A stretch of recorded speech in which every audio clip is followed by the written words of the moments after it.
Perkenalkan, nama saya Prancis dari Prodi Sastra Indonesia dengan NIM 2341144031. Saya akan membahas tentang tata bahasa. Nah, yang pertama kita bahas itu tata bahasa tradisional yang berlandaskan cerita-cerita historis atau berdasarkan sejarah, atau disebut juga tata bahasa klasik. Biasanya di sini nggak bisa lepas dari peran filsuf seperti Plato dan Aristoteles. Mereka menjadi salah satu dasarnya yang nantinya akan berkembang, semakin harinya semakin berkembang. Tapi tetap dalam kelompok yang sama, yaitu dalam kelompok tata bahasa tradisional. Karena tata bahasa tradisional ini waktunya cukup banyak atau jauh. Ciri-ciri tata bahasa tradisional ini atau memiliki aturan yang menentukan benar atau salah atau normatif. Jadi kalau kita belajar tentang tata bahasa di era ini, kita akan menentukan sesuatu benar atau salah itu berdasarkan aturan ini, menentukan tata bahasa itu yang benar atau tata bahasa itu yang salah berdasarkan aturan ini. Jadi kalau tata bahasanya tidak mengikuti kaidah-kaidah yang ada yang udah berdasarkan historis tadi ini, jadi itu bisa disebut salah. Dan jika kalau mengikuti bisa disebut benar. Begitulah pandangan di era ini. Nah, seperti yang saya jelaskan tadi, ciri-cirinya yang kedua itu preskriptif atau memiliki pedoman bahasa, kayak gitu. Lalu yang ketiga, berbasis tulisan. Jadi tata bahasa tradisional ini nggak bisa lepas dari namanya tulisan, karena bercerita tentang sejarah. Jadi sejarah ini bisa dianggap akurat karena memiliki tulisan, dan dari tulisan ini berangkatlah ke segalanya.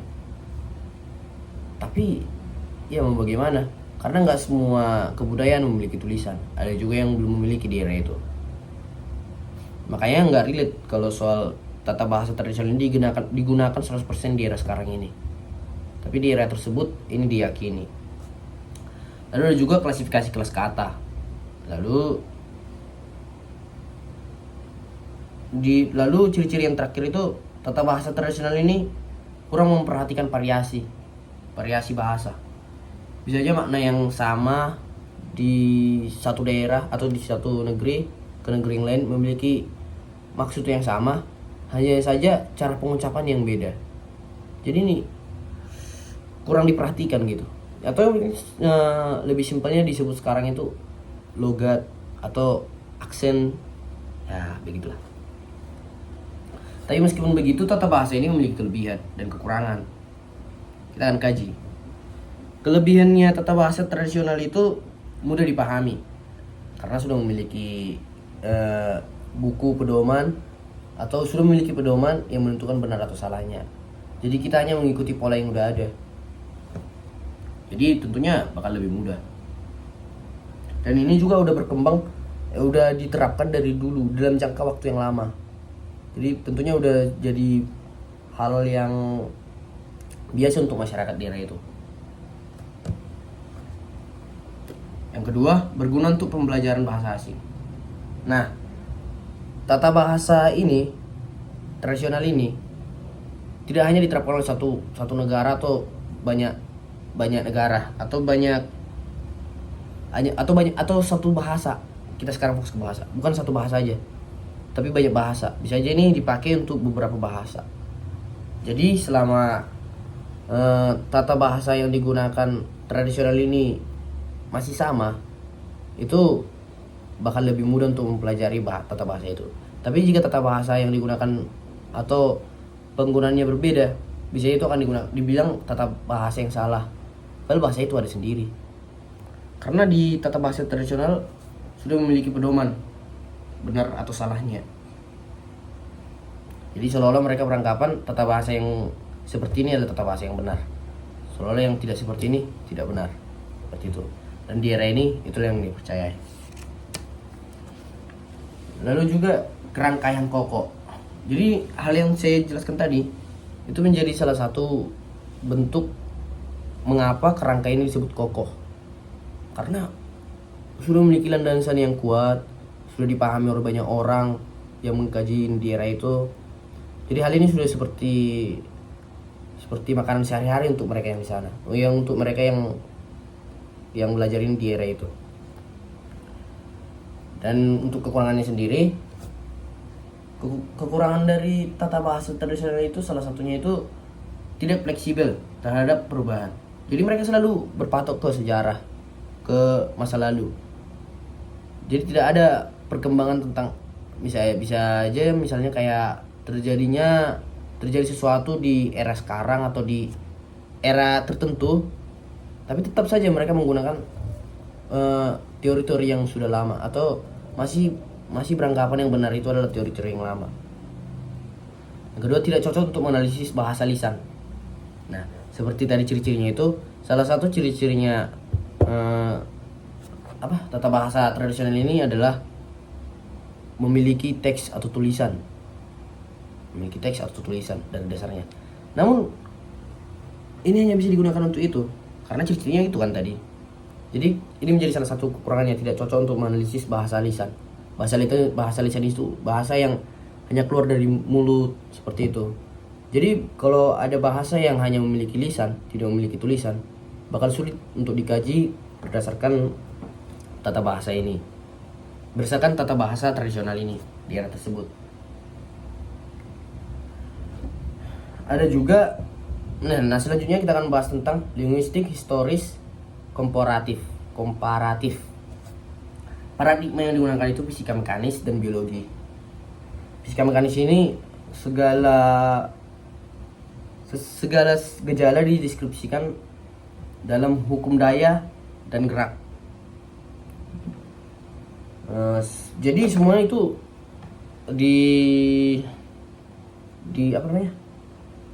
dideskripsikan berdasarkan gejala-gejala yang berkaitan dengan hukum daya dan gerak. Seperti bunyi itu dikaji menjadi dua, yaitu bunyi stop maksudnya. Bunyi stop dikaji menjadi dua, bunyi stop tak bersuara dan bunyi stop bersuara. Yang tentunya berhubungan dengan hukum daya dan gerak. Bunyi stop yang bersuara itu seperti seperti B, D dan G. Dan bunyi stop tak bersuara itu seperti P, T, K gitu. Lalu yang kedua itu biologi. Nah, biologi di era ini membahas tentang evolusi. Jadi ini berpengaruh juga ke bahasa di era itu, linguistik era itu. Jadi evolusi manusia segala macam. Evolusi manusia itu lagi evolusi, intinya tentang yang berevolusi, tentang teori-teori biologi yang mengatakan tentang evolusi itu minatnya tinggi, banyak. Itu ya di era abad ke-18 dan ke-19. Puncaknya itu ditandai dengan buku karangan Darwin yang berjudul Origin of Species. Jadi bahasa di era itu atau tata bahasa atau linguistik di era itu mengikuti ini. Jadi mereka juga terpengaruh dari biologi, evolusi. Dan di era ini juga bahasa itu diibaratkan seperti kajiannya sama atau setara dengan tanaman dan hewan di era ini, di era abad ke-18 dan ke-19 atau di era tata bahasa tradisional. Dan di era ini tuh ilmu itu dibagi menjadi dua, yaitu ilmu alam dan atau sains dan ilmu sosial atau humaniora. Nah, ilmu alam itu seperti biologi, fisika dan yang banyak kita tahu lah. Tapi di era ini karena bahasa itu terpengaruh biologi dan segala macam. Jadi bahasa atau linguistik di era ini dikelompokkan ke dalam ilmu alam. Alasan lainnya karena wujud yang dapat dideskripsikan secara objektif menurut hukum-hukum alam. Ya, hal ini bisa disebut memiliki wujud. Jadi bahasa disebut memiliki wujud. Ya memang benar, karena di era ini yang dipercaya itu adalah bahasa itu yang bisa dikaji itu kan tata bahasa yang memiliki tulisan. Jadi ini dikelompokkan ke ilmu alam karena bisa dideskripsikan berdasarkan wujudnya dan segala macam, berdasarkan wujudnya yang nantinya dikaji secara objektif menurut hukum-hukum alam.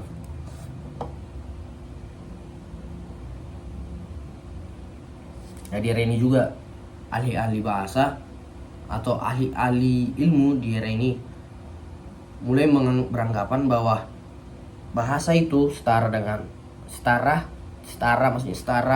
pengkajiannya dengan tumbuhan dan hewan.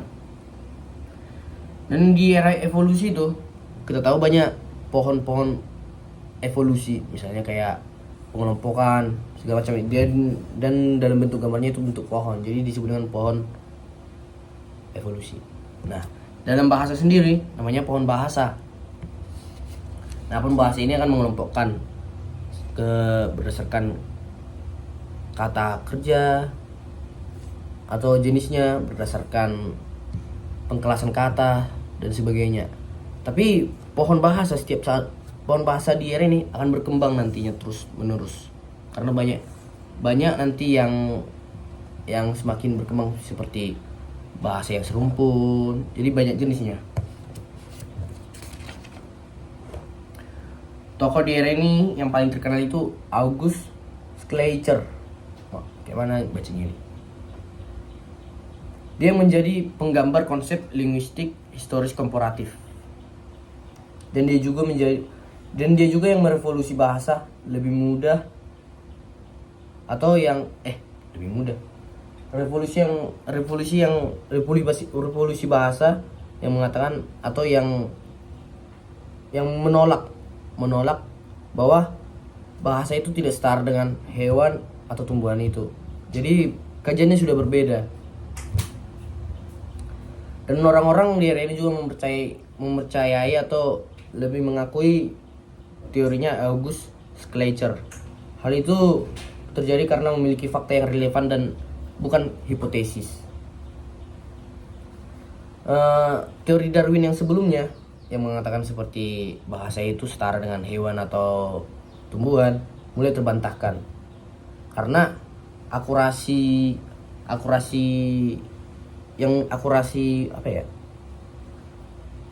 akurasinya kurang, seperti penelitiannya tidak relevan dengan kehidupan.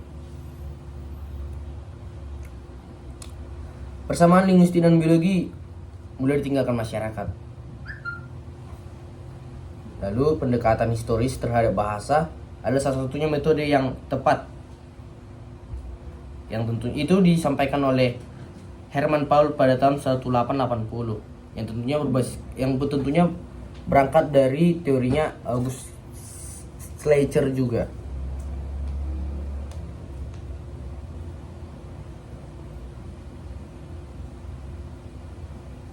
Nah, kajian linguistik historis komparatif ini ada juga yang menurut Keraf pada tahun 1984. Jadi linguistik historis komparatif di era ini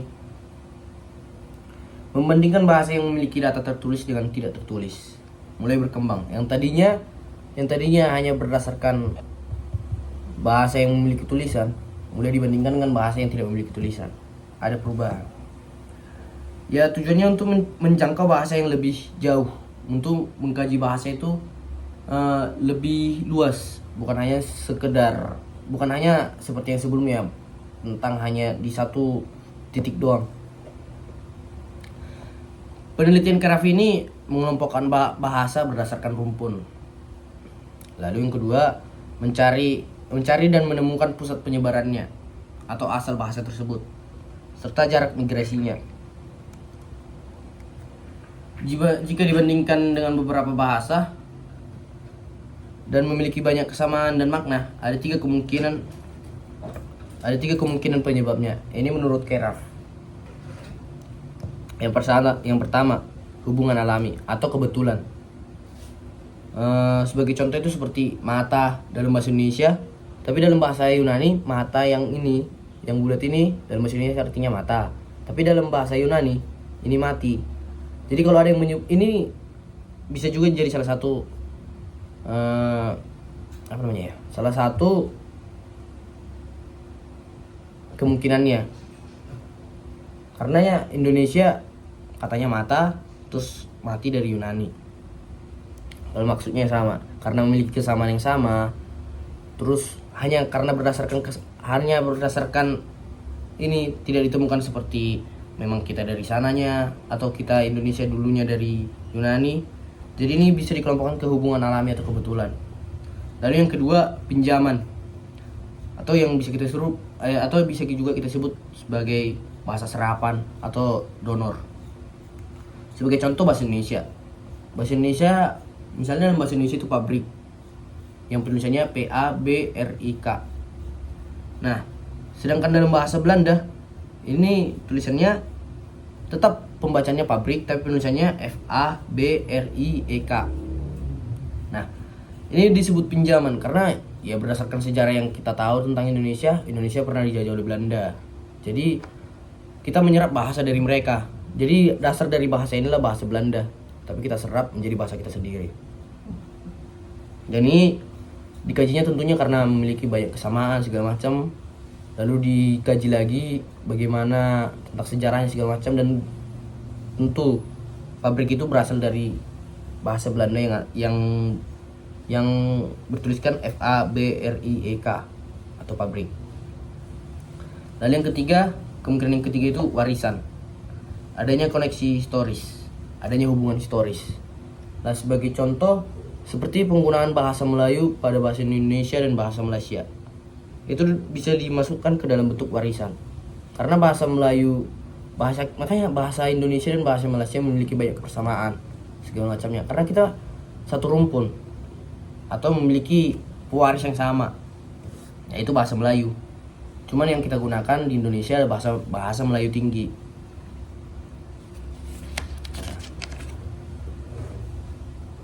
Jika berdasarkan ruang lingkup kajiannya, landasan tujuan linguistik bandingan ini yaitu satu, mempersoalkan atau mencari bahasa yang serumpun, memanfaatkan fonologi dan morfologi. Jadi untuk menentukan dia serumpun atau enggak akan ada perbandingan.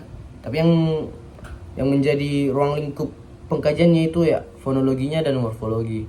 Cara penulisannya, misalnya penggunaan imbuhan seperti yang kita tahu, itu yang bakal dikaji persamaannya dengan bahasa yang lain untuk menentukan apakah serumpun atau tidak. Terus penggunaan fonologinya atau pengucapannya, suaranya atau bunyinya. Dan yang kedua, rekonstruksi bahasa dewasa dengan bahasa purba. Nah, yang bahasa dewasa itu seperti bahasa yang udah berkembang sekarang, dan bahasa purba itu bahasa yang ada dari dulu. Salah satu contoh bahasa purba itu seperti bahasa Latin atau bahasa Latin. Nah, yang menjadi bahasa dewasanya itu bahasa Inggris. Makanya kita tahu bahasa Inggris itu banyak memiliki persamaan dengan bahasa Latin. Karena bahasa Inggris itu berkembang dari bahasa Latin. Jadi hubungannya ini yang menentukan yang mana menjadi bahasa asal atau yang menjadi dasarnya, dan yang menjadi bahasa dewasa. Dan bahasa dewasanya adalah bahasa Inggris, dan bahasa asalnya itu adalah, atau bahasa purbanya itu adalah bahasa Latin.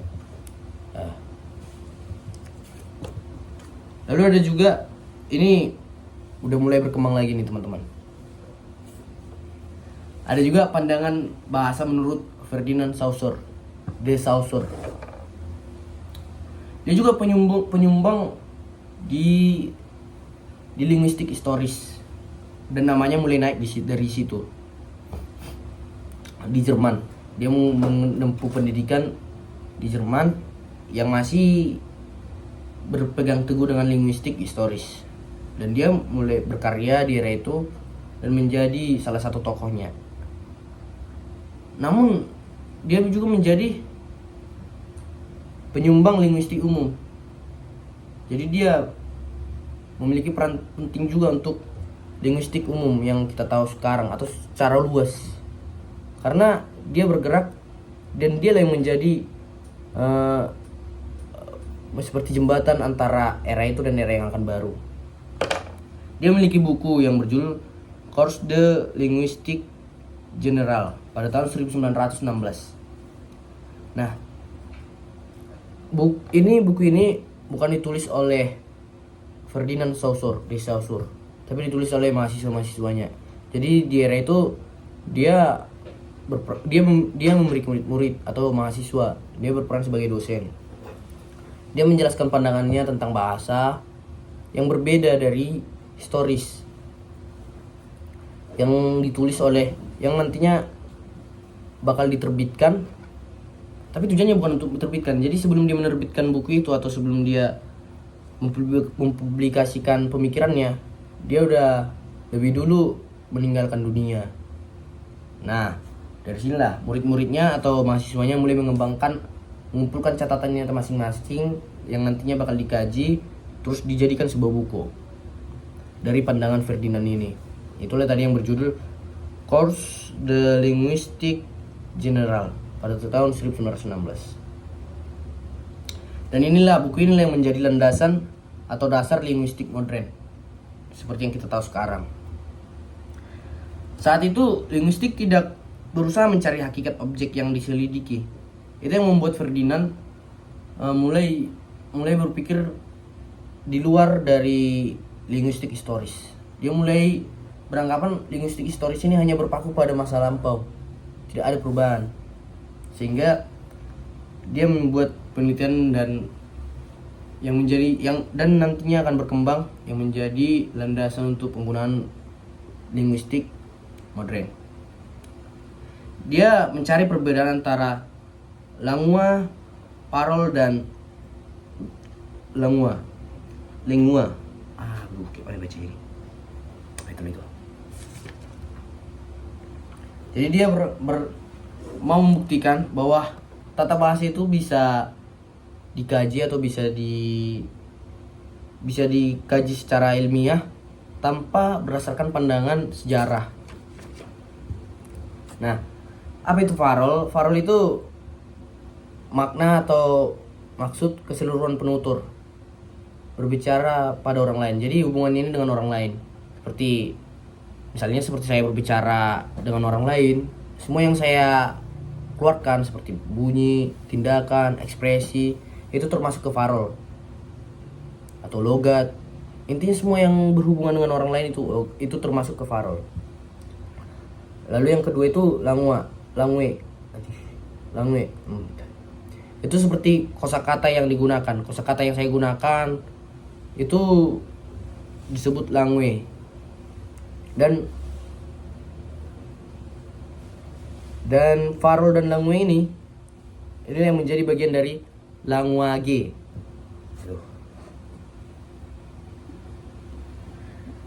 Dan menurut Ferdinand Saussure, hanya aspek bahasa yang sepadan dengan fakta sosial. Langue bukan fakta fisik, melainkan fakta sosial. Karena pola-polanya tidak hanya berbentuk wujud. Banyak yang perlu dipelajari seperti pola-pola di belakang dari fisiknya aja. Atau ada juga yang tidak berbentuk fisik seperti bunyi.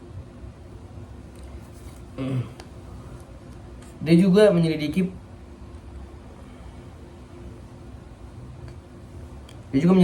bahwa tata bahasa itu dikelompokkan menjadi dua lagi, yaitu diakronis dan sinkronis. Nah, diakronis itu adalah seperti tata bahasa tradisional. Karena seperti yang saya jelaskan tadi, Ferdinand Saussure ini berperan juga untuk menuangkan pikirannya di teori linguistik historis. Itu yang dikelompokkan ke diakronis. Jadi diakronis itu berdasarkan sejarah. Simpelnya diakronis itu berdasarkan sejarah. Dan sinkronis itu seperti yang dilakukan Saussure yang saya jelaskan tadi, di mana dia menjelaskan suatu gejala bahasa tanpa mengaitkannya ke dalam bentuk sejarah. Dan biasanya di sini juga dijelaskan dalam kurun waktu yang jelas. Tidak seperti historis yang penting sejarah. Tapi kalau di era dia ditentukan di bagian sinkronis ini ditentukan konsep waktu yang jelas. Dari tahun kapan hingga kapan, seperti itulah misalnya. Bisa juga berbicara tentang masa lampau atau sekarang, yang penting dalam kurun waktu yang jelas. Dan hakikat tanda bahasa.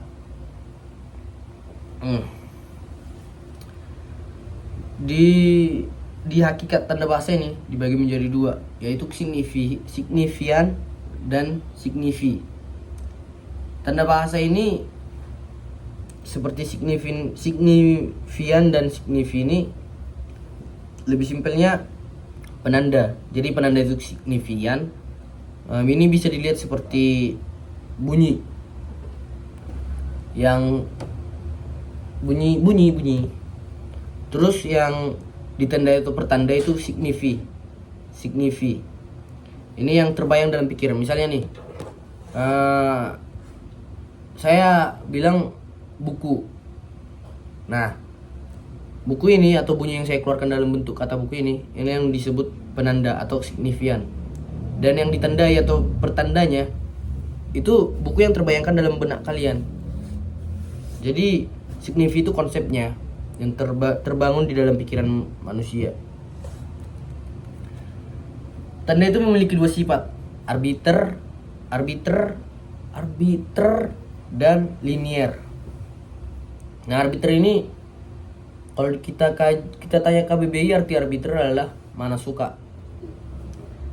Tapi kalau dari kajian linguistik, arbiter itu berarti tidak bermotivasi. Jadi pembentukan suatu kosakata atau kata atau bahasa itu tidak memiliki motivasi. Jadi misalnya sesuatu disebut buku, ya kalau ditanya apa alasannya, tidak memiliki motivasi, hanya saja harus disepakati bersama. Dan untuk menentukan dia disepakatinya bukan berarti harus ada yang tangan saya setuju. Enggak. Jadi cara untuk menentukannya asal misalnya saya sebut buku dan teman-teman terpikirkan tentang buku atau memiliki gambaran dalam benak, itu yang disebut dengan kesepakatan. Lalu yang kedua, linear. Ini juga bisa juga disebut signifian atau seperti yang saya jelaskan tadi, contohnya kayak bunyi. Jadi linear itu disebut linear karena dia memiliki berurutan. Misalnya kayak kita ngomong keluar satu persatu kata, itu disebut linear.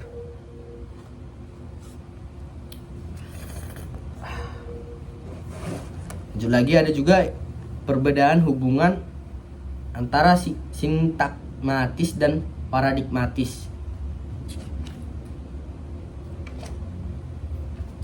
Ntar, buka catatannya bos, sabar bos.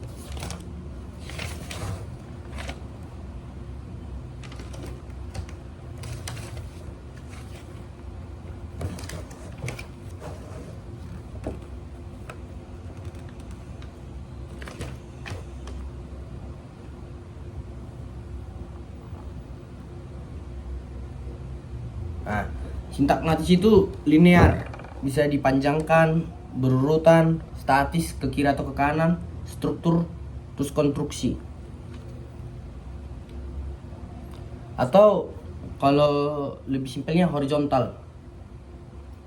Dan yang kedua itu ada paradigmatik. Paradigmatik itu bentuknya vertikal, konteks makna, bisa menggantikan suatu posisi dalam struktur jika memiliki kesamaan, seperti verba tuh. Jadi sebagai contoh, saya memasak nasi misalnya. Saya memasak nasi. Nah, nasi ini kalau kita lihat paradigmatiknya bisa diganti. Bisa aja saya memasak nasinya kita ganti nih. Saya memasak sayur. Jadi posisinya sama karena memiliki struktur yang sama, yaitu memiliki kontras makna yang sama, yaitu di objek, kalau biar lebih tergambarkan. Terus juga verbanya. Tadi saya memasak itu bisa diganti. Saya memasak nasi diganti jadi saya memakan nasi. Bisa. Oke, lanjut. Capek aku, Bang.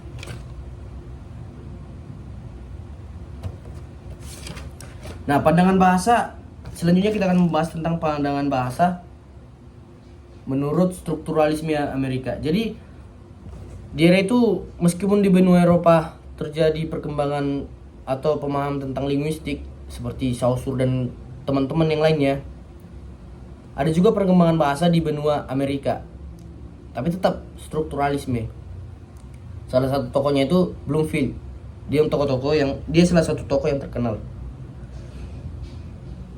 aliran strukturalisme yang dikembangkan oleh linguis Amerika. Jadi bukan hanya dia aja, tapi Bloomfield adalah salah satu tokoh utamanya di situ. Seperti tokoh lainnya seperti Leonard Bloomfield tadi itu di era tahun 1887 sampai 1950, dan Edward Sapir dari tahun 1884 sampai 1939. Franz Boas dari tahun 1858 sampai 1942. Pandangan tentang penggunaan bahasa atau the use of language dirumuskan dengan rangsangan atau stimulus yang tentunya ada tanggapan atau yang disebut dengan respon juga. Tuturan bahasa itu penting karena mengandung makna, dan makna itu sendiri terhubung dengan peristiwa praktis arti sebuah bentuk bahasa. Yang kedua, arti sebuah bentuk bahasa adalah situasi tempat pembicara menyebutkan dan bertanggapannya yang ditimbulkan pada diri si pendengar. Bloomfield mencoba secara eksplisit mendeskripsikan bentuk bahasa itu. Contoh penamaan tumbuhan berdasarkan teknik botani. Jadi di benua Amerika strukturalisme untuk dapat dikaji berdasarkan teorinya Bloomfield ini harus secara eksplisit. Contohnya penamaan tanaman berdasarkan ilmu botani. Jadi memiliki dasar yang benar. 4 cara menyusun bentuk kata menurut Bloomfield. Yang pertama, order atau urutan. Contoh, Prancis memukul kau. Itu memiliki urutan. Atau kau memukul Prancis. Jadi urutannya sama. Jadi harus memiliki urutan agar bisa membentuk sebuah bentuk tata bahasa. Yang kedua, modulation. Penggunaan fonem sekunder. Misal, Prancis. Jadi kita membedakan satu kata ini berdasarkan bunyinya atau berdasarkan fonem sekundernya. Seperti Prancis biasa datar. Terus yang kedua seperti Prancis seperti memerintah. Itu teman-teman. Lalu yang ketiga, phonetic modification. Modifikasi. Dimana memodifikasi fonem atau pembunyian. Kalau contohnya itu seperti di dalam bahasa Inggris, do not bisa digantikan dengan don't. Lalu yang keempat, seleksi. Memiliki faktor makna karena bentuk yang berbeda memberikan makna yang berbeda. Memiliki kelas-kelas kata atau bagian-bagian kelas kata yang jelas, seperti kata kerja, kata benda, kata sifat, dan lain-lainnya.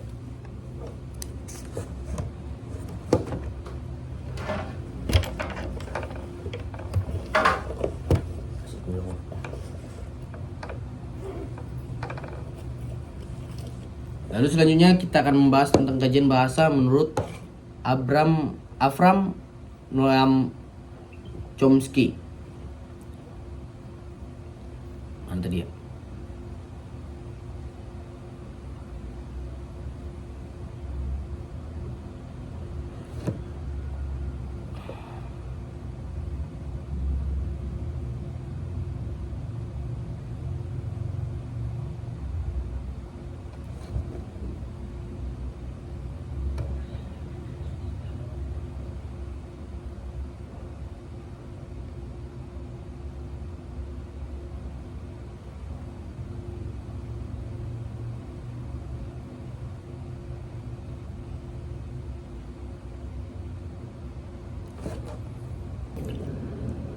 Avram Noam Chomsky itu adalah seorang linguis dari benua Amerika, asal Amerika, yang dikenal sebagai bapak linguistik modern juga.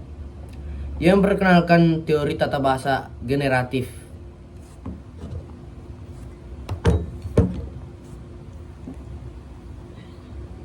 Yang menyatakan bahwa manusia memiliki kemampuan bawaan atau innate untuk memahami dan menghasilkan bahasa.